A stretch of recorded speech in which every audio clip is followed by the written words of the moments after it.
Deze wordt werklevel sensor. Die is rooi draad. Dat is een hot wire. En die is ook een hot wire. Alle twee ligt klaar gereed. Die is gronddraden en dus die circuit gaan complete. Nou aan als ik het transistor openmaak, dan open ik die vloei van elektriciteit vanaf die draad naar die transistor toe. Zet die licht aan, kom ik hier, zet die licht aan, kom ik hier, zet die licht aan. So je gaat nog water in gooien en koppel ik hem aan die batterij.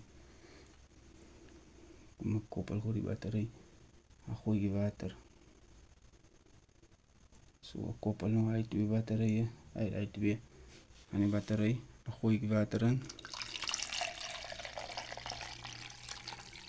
Als je die eerste level bereikt, dan moet je aansluiten.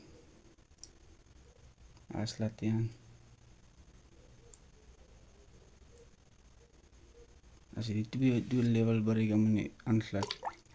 Aansluit die aan. Die derde level bereikt, dan aansluit die aan. Maar die derde lig is het gewoonlijk. Na die derde lig is het vierde ook aan. En hij zal die baas erin komen. Maar daar ga ik nog volgende doen. Hier is net niet genoeg spatie geweest. Maar deze level sensor voor als je Jojo tank of de tank op je plaats zet en je wil determine waar je waterlevels is.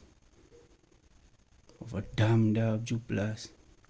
Maar wat ik ga doen is ik ga solenoid valve gebruiken. Ook wat open toegemaakt wordt, gaan die toemaken op die rode licht. En als je zekerheid lower point reach, daar gaan die solenoid valve openmaken. Maar je gaan gekoppeld worden aan die circuit. Dat is nu in future development. Zodat die solenoid valve is met zijn valve wat open toemaakt. So die valve gaan open toemaken, determine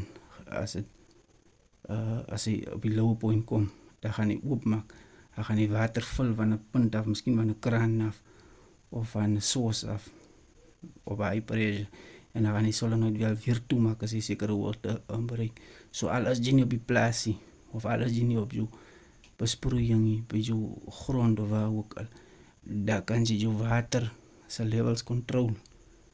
Of wat je waterlevels controleren, solenoid valve en die self level sensor system. Dat is waarmee ik nu bezig is.